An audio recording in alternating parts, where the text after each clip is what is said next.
saludos y gracias a Fernando por estar por aquí en un nuevo conversatorio, en principio cultural, para acercar realidades un poco lejanas en kilómetros, pero cercanas en el corazón, como pueden ser los guanches y los vascos. Fernando ya ha estado en un conversatorio previamente, pero está bien que se pueda presentar él mismo. Así que ricasco, Fernando. Claro, Fernando Río Azul, canario, jurista, poco más puedo decir, y nada, curioso de la vida, de la cultura, de, de las relaciones humanas en el fondo, ¿no? De poder enriquecernos mutuamente, tanto los individuos como los pueblos. Sí, eso es muy interesante, pero para poder hacerlo hay que conocer nuestro pasado, un pasado Pero, complejo. Y en una realidad como la de Canarias, africana. sí, y además con independencia donde lleguemos después, los dos pueblos, el vasco y el canario, tenemos en común, mmm, por lo menos en el caso del canario, las comunidades de los orígenes, ¿no? De dónde venimos, ¿no? Y también es así que una de las teorías es que estamos emparentados con los vascos.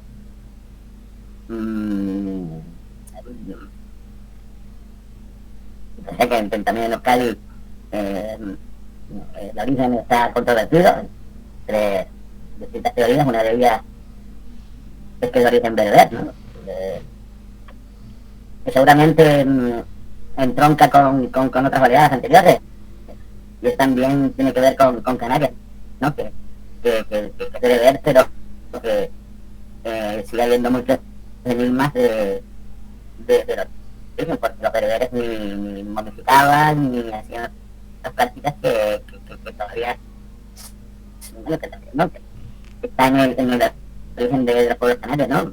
Momias guanches son conocidas en todo el mundo, y los bereberes no modificaban. Por tanto, ese origen es un origen bereber seguramente cierto, pero porque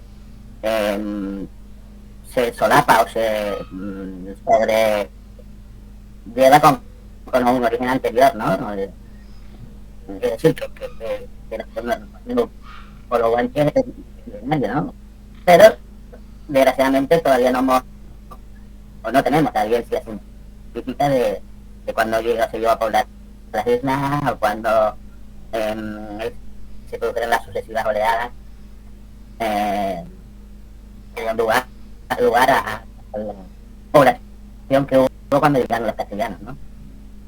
Y digo que una de las teorías es que el origen es bereber, porque hay incluso diccionarios donde ponen como palabras guanches y palabras vascas, que son muy similares, ¿no? De hecho, tengo un libro que se llama Garaldea, que es de Dalwick, ¿no? Un biólogo de nacionalismo vasco, en donde plantea esa similitud, ¿no? Entre los pueblos vascos y guanche, y donde al final establece que, bueno, estas palabras, en donde yo tenía por aquí, y estuve buscando antes, pero como mi biblioteca es un desastre, no llegué a encontrarlo, ¿no? Pero está bien, ¿no? Esas evidencias de que dos pueblos, como dices tú, distantes a más de 3.000 kilómetros, tienen muchas similitudes, por lo menos en cuanto al origen, o en cuanto a la posibilidad de alguna de las ramas que vienen de origen a nuestros pueblos, pues se cruzaron o tienen un origen común. Y eso me parece digno, por lo menos, no solo de mencionar, sino de estudiar y de poner en común, ¿no? Como el mundo parece muy grande, pero en el fondo es pequeño, ¿no? Y que, Sí, en el canal, precisamente desde la biblioteca de Bachoque y da Horta, cogí un libro que precisamente tenía por título Vascos, bereberes, guanches y egipcios. Es un poco más reciente, sí, también lo Sí, conozco. Es un poco más reciente. El que yo te digo debe ser de principios de los 80, mediados de los 80. El que tú dices debe ser el principio de los 2000, ¿no? Posiblemente. sí, posiblemente, y es curioso precisamente por eso, porque habla de la relación especial de los bereberes con los guanches y habla de una relación con una religión que se llama de las puertas. Es un concepto que, pensando en lugares como Tassili, que son importantes, en la meseta de Argelia, con Libia, sobre todo ahora Tuaregs de Tamazigsa y en el Marruecos, ahí en Sí, Argelia. sí. Vale. Hay parte en Libia, lo cual es curioso porque es la parte que se suele olvidar. Luego volvemos al pasado, pero en el presente, en el año 2011, hubo un proyecto de un tal Gaddafi de arabizar a los pueblos nómadas. Y evidentemente estos se cabrearon y provocaron una insurrección.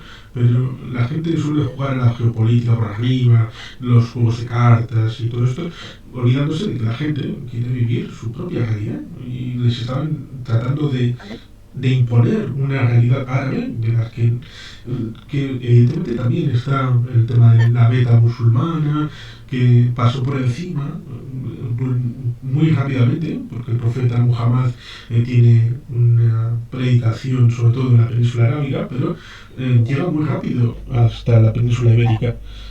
Pareciera como que hubiera un acuerdo tácito de los pueblos para poner una capa por encima de Islam, pero por debajo una cierta forma de respeto a esas religiones trascendentes, como esa de la puerta, que sigue teniendo un cierto encanto, porque me hago preguntas y no sé responderlas respecto a esa realidad de los bereberes.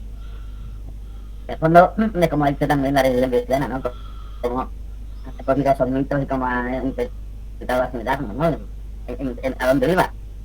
En América, desde luego, en África también, y en Europa también, ¿no? Como el cristianismo como se expandió, lo que intentó es coger esas formas paganas de manifestar su religiosidad y cómo las adoptó, ¿no?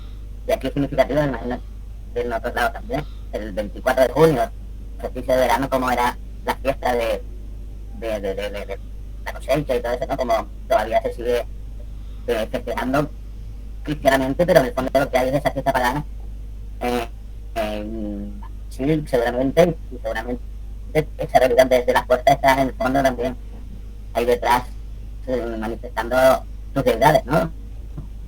Pues, por eso casi todas las religiones de un Dios único han sabido, bueno, sabido me imagino porque son hegemónicas, ¿no? Lo que pasa es que es verdad que a los deudores nunca los sometieron y todavía los han ni arabizado ni musulmanizado o islamizado, mejor dicho, ¿no? Siguen manifestando sus propias deidades, cosas que en el mundo cristiano no fue porque era la espada y la cruz, ¿no? Porque se mete o pasa por la espada, ¿no? Lo cual es curioso porque siempre había habido la creencia de que los guanches habían desaparecido completamente, pero luego ha habido una serie de estudios que todavía hay una huella genética importante en el canario de hoy de los guanches. Eso que dices tú de que desaparecieron era el relato de los vencedores, ¿no? La historia la han escrito siempre los vencedores hasta que la ciencia ha podido desmentirlo, ¿no? Y desde luego, ahora mismo prácticamente el 30% de la población en Canarias tiene el ADN mitocondrial guanche, ¿no? Que se ha ido transmitiendo de madres a hijas, sobre todo, ¿no? Y sobre todo porque era normal, vinieron guerreros solos, y las mujeres estaban aquí, las mujeres, bueno, o sea, por pura supervivencia, incluso de sus propios hijos, se cristianizaron y se casaron con los conquistadores, pero precisamente esa raza fue transmitida a sus hijas y repito, se vive todavía. y eso también tiene que ver con estudios sobre los apellidos, y todavía hay, bueno, unos cientos miles de miles, bueno, algún no llega a mil, pero bueno, de apellidos guanches, es decir, que fueron, ¿qué tal? Hola, Hola, ¿qué tal Entonces, Fernando? ¿Qué tal Juan Carlos? pues estaba, sí, estábamos, hablando de guanches, estábamos con los guanches.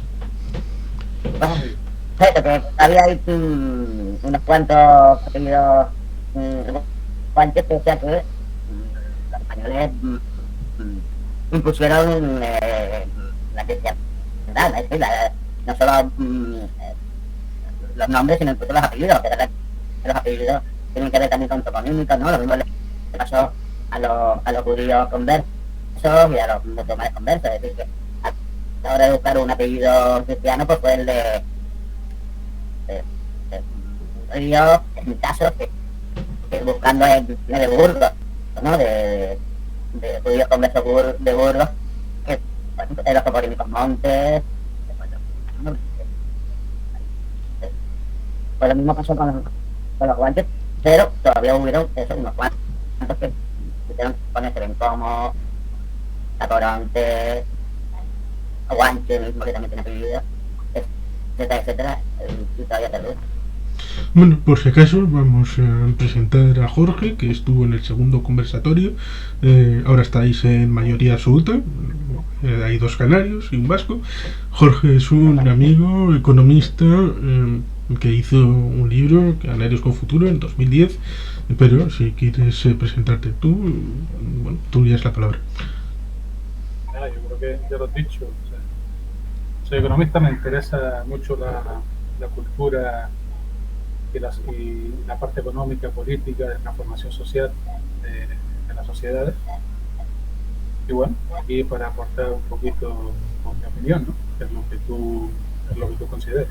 Sí, estábamos en esa vinculación posible, porque en principio los vascos no tenemos muy claro cuál es nuestro origen, pero hay alguna hipótesis relacionando a guanches y vascos como hermanos, separados por la distancia, pero cercanos en el corazón.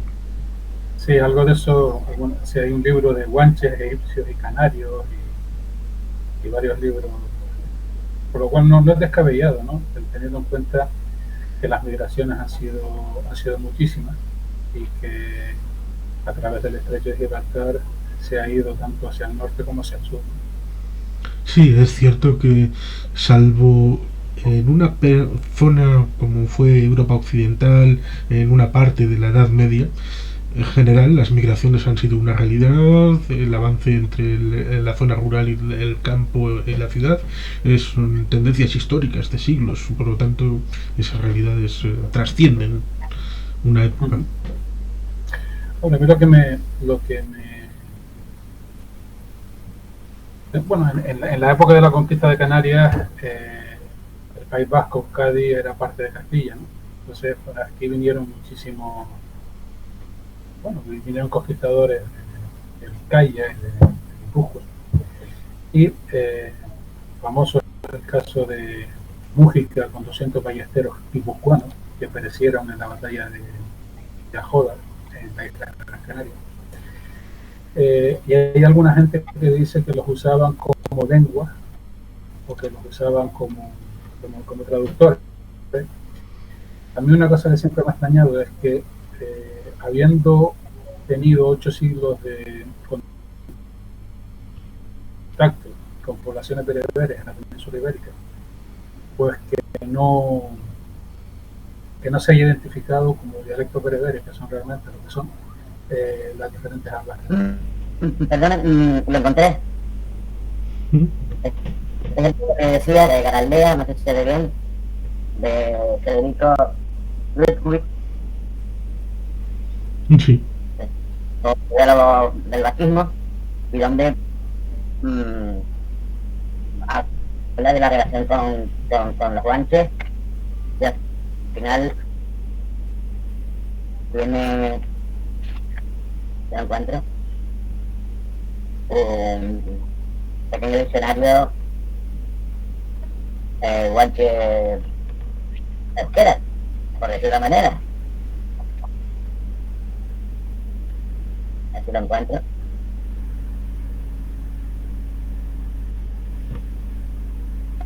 Bueno, la índice por aquí pone guanches bereberes, a ver si encuentro que será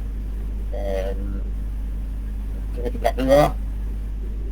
La verdad que ese tiempo elaboró asamblea, lugar de asamblea. Vamos, que tiene un montón de...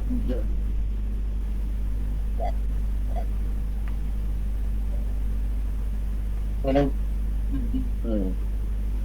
si lo quieres, está buenísimo. Lo que pasa es que hay que verlo bien porque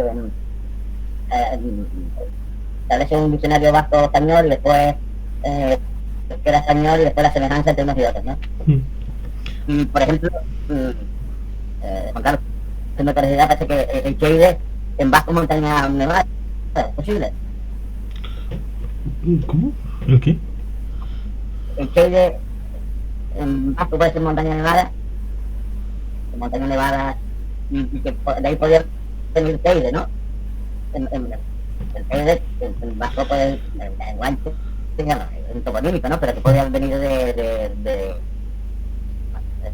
similitudes, ¿no? Y aquí algunas teorías se establecen, ¿no? Como el lenguaje de ambas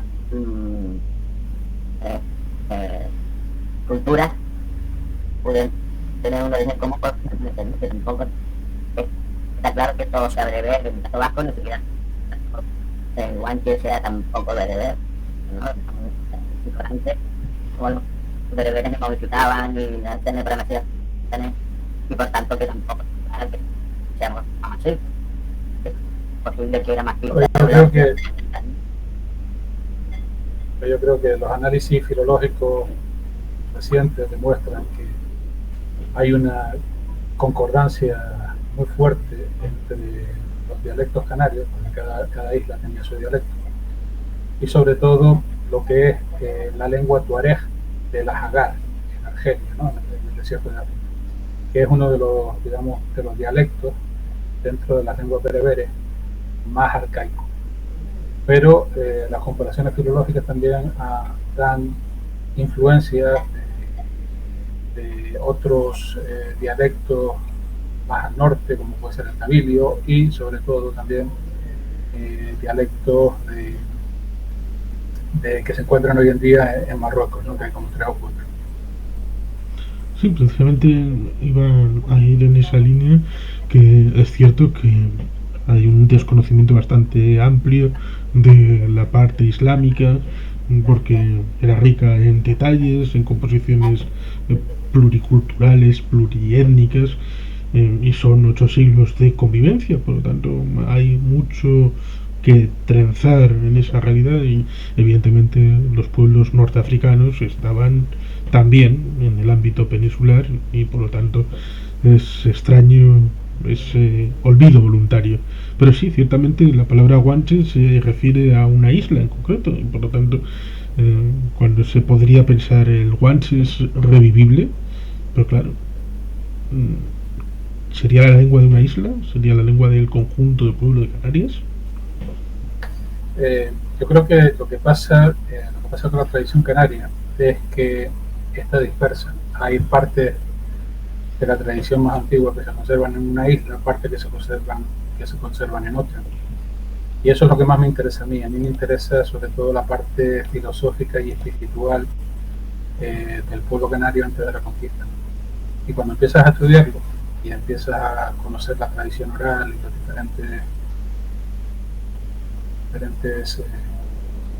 diferentes fuentes, te das cuenta de que la creencia, la cosmogonía, la cosmología era común. Y después pueden haber, digamos, más o menos diferencias en función de la isla. Y sobre todo, más bien en el aspecto sociológico, sí, bueno, de organización social, ¿no? Te pongo un ejemplo. Tanto las poblaciones en Gran Canaria como en Tenerife eran poblaciones agrícola-ganaderas. pero mientras que en Gran Canaria eran más agrícolas que ganaderas, en Tenerife eran más ganaderas que agrícolas. Parece una tontería, pero no lo es. Si tú tienes un determinado número de tierras, pues necesitas una determinada cantidad de cereal. En una sociedad agrícola vas a dedicar tanto de tierra al cultivo de ese cereal y lo que te sobre pues para el ganado.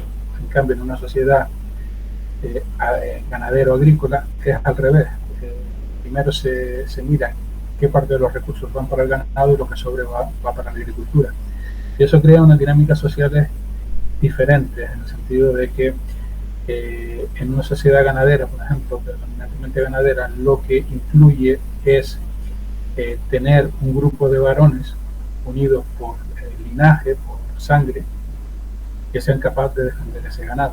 Mientras que en una sociedad agrícola lo que hace falta es un número de mujeres ligadas por linaje, por sangre, por parentesco, que aseguren la continuidad de la propiedad o la explotación de determinadas tierras, ¿no?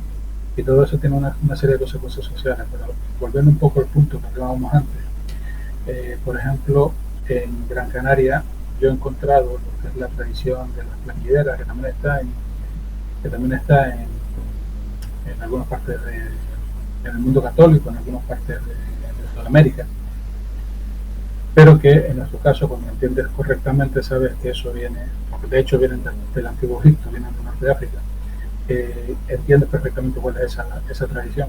En Tenerife, en cambio, no la he encontrado viva, pero sí hay una serie de documentos históricos que muestran que las había y que las prohibieron el obispo en el siglo XVI o algo así. Y de la misma forma hay una tradición aborigen, que es la celebración de la Xunte, que se conservan en Tenerife, pero que en Gran Canaria se conservó de forma muy residual, y mientras que en Tenerife había una conciencia clara de que eso venía de los guanches, de los antiguos canarios, en Gran Canaria no. ¿Por qué? Porque en Gran Canaria estuvo el Tribunal de la Inquisición, y el Tribunal de la Inquisición hizo muy bien su trabajo, en el sentido de parte de las creencias, pues tratar de negarlas, ¿no?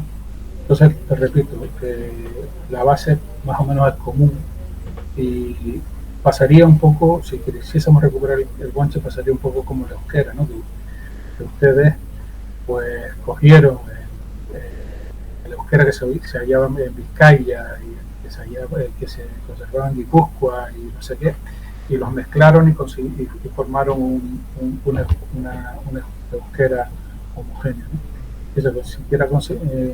Si se quisiera recuperar el guanche, yo creo que es posible, dada la riqueza de topónimos, de palabras, de frases que se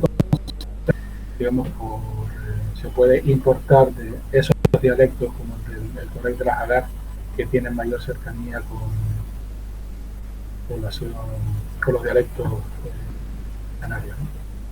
Yo creo que ahí se estarían mezclando dos cosas. Una es la desaparición de una lengua que estaría más próximo al hebreo, al israelí, que en el siglo XIX-XX hicieron un esfuerzo porque tenían en parte codificado en libros, pero la gente no habla, que es lo que puede pasar al mundo guanche, por ponerle un término. En el caso del euskera, afortunadamente en ningún momento ha dejado de hablarse, aunque evidentemente, como sabes, ha habido épocas en las que no se podía hablar, estaba reprimido, y evidentemente cuando llega el siglo XX, lo cual es curioso porque hay gente que lo olvida, hay gente que olvida que lo que al final se hace en Aránzazu en 1968 es algo que ya proponía Sabino Arana en 1903. Bueno, se recopila en 1903 porque era un congreso del euskera de 1901, que era la idea del idioma ideal. Es decir, el euskera tipo, que sería el euskera batúa, sería el idioma canónico, que todos los tienen un ejemplo ideal del idioma, lo tiene el inglés, lo tiene el alemán, lo cual no significa que la gente hable así, es una forma de enseñarlo y de unificar. Un poco también lo hizo Nebrija con la gramática en 1492, ¿no? Pero digamos que sigue habiendo los llamados euskalkis, que son las dialectales, las variedades dialectales, como son las que has mencionado, el vizcaíno, el guipuzcoano, el roncalés, que parece que se está perdiendo, y parece que mal que bien pues siguen conviviendo. Evidentemente esto es probablemente más acentuado al ser una isla y estar separado, y digamos que las autopistas son de mar entre los diferentes. Exactamente. Lo has descrito perfectamente, es decir, hay una raíz común, hay una gramática común, pero después hay diferencias dialectales por, bueno, pues si las había en el País Vasco, pues imagínate Canarias, pues son islas. Sí, por lo tanto es un reto interesante, porque al fin y al cabo es, como bueno, comentábamos con Fernando, es un pueblo que en principio habían dicho que había desaparecido de la historia, que era parte de una vitrina del museo, y luego se ha descubierto presencia genética, y a partir de ahí pues se puede establecer una realidad de que esa cultura es propia del pueblo y merece atención, reconocimiento, difusión. Lo que pasa es que la cultura, esta cultura en muchos casos ha estado sobreviviendo underground, escondida y reprimida. Hasta el finales del siglo XVII, en algunas partes del archipiélago canario se siguió hablando guanche. Por ejemplo, en la zona de Villadisora, en la zona de Huima, y hay registros de que se seguía hablando, por ejemplo, con los guanches que estaban asociados a la Virgen de Candelaria en Huima, y que conservaban sus tradiciones. Después, con el franquismo y la represión que hubo en Canarias, sobre todo el bando nacional, gran parte de esa cultura que se conservaba en los pueblos, que era agraria, pues se dijo que era cosa de brujas o de comunistas o de lo que sea, y a muchos se lo cargaron. Y ahí se perdió un bagaje importante, y hay recogido testimonios de curanderas o de señoras que hablaban en una lengua rara y cosas de estas, ¿no? Pero claro, yo creo que lo importante es que debemos conocer el pasado, lo que había de esa cultura, o de nuestra cultura, porque es nuestra cultura real, para inspirarnos en el presente y en el futuro, ¿no? Y eso es lo que ha fallado. El nacionalismo canario está centrado en un nacionalismo de pandereta, de folclorismo y de engañar a personas mayores para que los voten, que es básicamente la base electoral de Comicios Canarios. Pero no se ha hecho un trabajo de fomento de la cultura, de recuperación de las cosas. Y cuando se ha hecho, ha estado muy politizado y muy con la boca pequeñita, ¿sabes lo que te quiero? A ver si nos molestamos.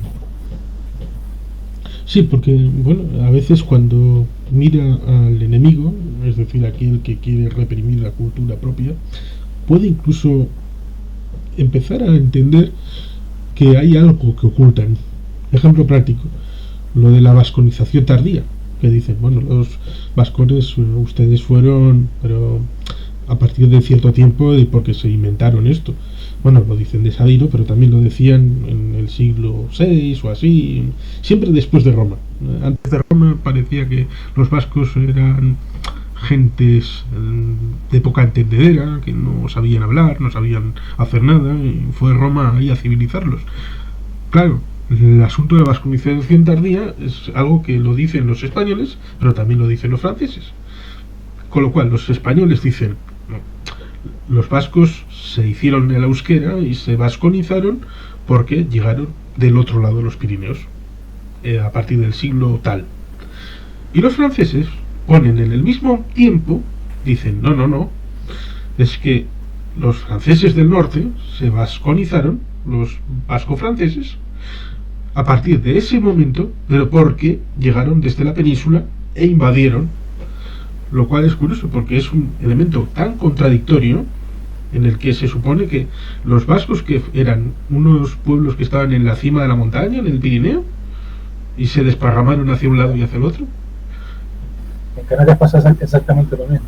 Ahí, durante el siglo XIX, durante el siglo XX, una de las preguntas más extendidas era de dónde venían los canarios, cómo llegaron los guanches, y todavía muchas veces se sigue haciendo esa pregunta la arqueología canaria. Pero es que en las propias crónicas hay crónicas de la conquista o relatos un poco después de la conquista. Hay testimonios de que venían de África, venían del continente, ¿no? y que hablaban la lengua, en aquella época a los bereberes le llamaban libios, de los libios, ¿no? Pero todo esto se obvió por razones políticas, porque si un pueblo no tiene una cultura y no tiene un origen, pues es mucho más fácil, como dices tú, decirles que son unos analfabetos, que no conocen la escritura, que son unos brutos, que sean, ¿no? Y se minusvaloriza esa cultura. De hecho, una de las cosas que se decía es que los guanches no sabían escribir o no tenían escritura, lo cual se ha demostrado que es completamente falso, ya que hay paneles de escritura lírico-bereber por toda la historia. Sí, porque si uno mira desde el momento en el que, por ejemplo, en Canarias se produce la conquista hacia el pasado, hay mucho más pasado hacia atrás que hasta el siglo XXI. Y son son muchos siglos para estudiar en arqueología, claro, en las ciencias que estudian el hombre, el paisaje y el paisanaje.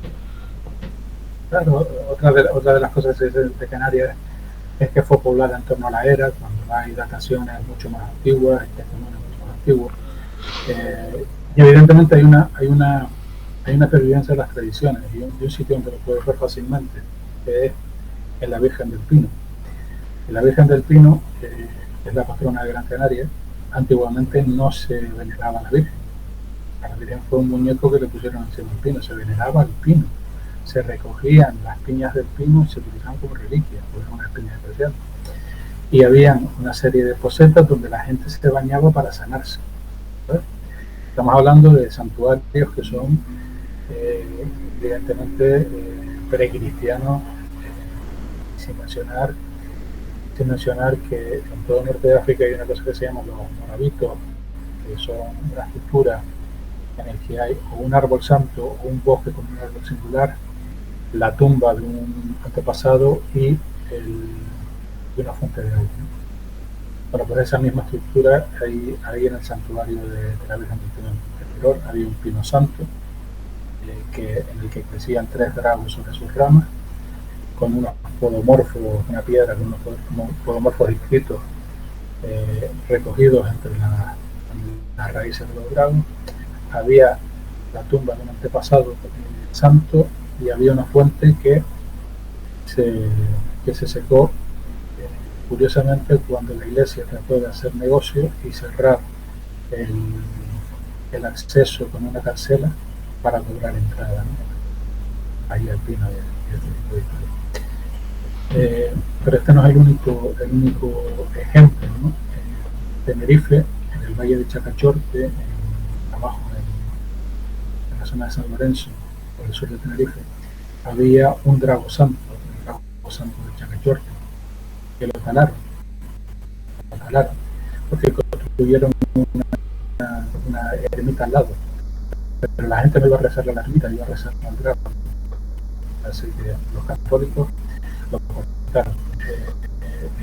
En la isla de La Palma tiene el ejemplo del pino de la Virgen, de los antiguos canarios, en el que es un poco como el Yggdrasil de los nórdicos, ¿no? El universo es como un árbol donde hay diferentes planos de existencia y donde los mundos se entrelazan y se tocan, ¿no? un poco el concepto de Axis Mundi. Ese mismo concepto de Axis Mundi lo ves reflejado también en algunos monolitos, como el roque del Ventaiga en Gran Canaria y en otros lugares, ¿no? Entonces, cuando muchas de esas cosas han pervivido, pero han pervivido bajo otras formas, cristianizándolas y otras historias. Pero cuando tú conoces la cultura real y sabes dónde mirar, eres capaz de quitarle el barniz y porque no hay que escarbar mucho y encuentras claramente lo nativo. Es cierto, hay formas de reconstrucción de hechos anteriores de forma sincrética que permite que los nuevos amos se sientan un poco cariñosos porque por lo menos han transformado lo que había en algo más cercano a lo del conquistador, aunque puede pasar como ese árbol que como siguen rezando en el lugar incorrecto, pues te destruyen, te talan el árbol para que intentes reconducirte. Sí. Sobre todo a partir de los años 60, en Canarias hubo una cultura agraria que pervivió hasta una muy fuerte cultura agraria que pervivió más o menos hasta finales de los años 60. Y por ejemplo, el santuario de la Virgen de Candelaria en Tenerife era costumbre que primero que la romería, que la peregrinación al santuario no se hacía en febrero, sino se hacía en agosto, que tiene que ver con el arco zodiaco de una estrella, la estrella Canopo, que dentro de la cosmogonía masí es una estrella muy importante. Y bueno, pues la gente, las parejas, para pedir fertilidad y para pedir abundancia, pues bueno, hacían el amor en torno a determinados lugares que son claramente de tradición indígena, aunque algunos le pusieran una ermita arriba. E incluso las mujeres que no podían tener relaciones sexuales de esos días porque tenían la regla, dejaban su sangre en un paño atado a determinados árboles en esos entornos como ofrenda, ¿no? Todo esto lo prohibió la Iglesia Católica en los años 60, eran cosas herejes y para. Lo que te quiero decir con esto es que las tradiciones, aunque desvirtuadas, continuaron hasta épocas muy recientes, ¿no? Y que simplemente lo único que tienes que saber es cómo reconstruir esas tradiciones para quitarle, para recuperar la esencia de la origen. Bueno, pues parece que ha vuelto. Llegaste, Fernando. Llegué. Problema doméstico, pero ya estamos recuperados. Del susto, por lo menos. Muy bien. Sí, estamos hablando de la pervivencia de determinadas prácticas o de determinadas creencias nativas hasta prácticamente el final de los años 60, ¿no? Estaba hablando de muchas de las tradiciones que estaban en torno a la romería de Candelaria, ¿no? que son básicamente nativas y que corresponden a una cosmogonía nativa y que fueron prohibidas por la Iglesia precisamente a finales de los años 60. Y que le estaba comentando también a Juan Carlos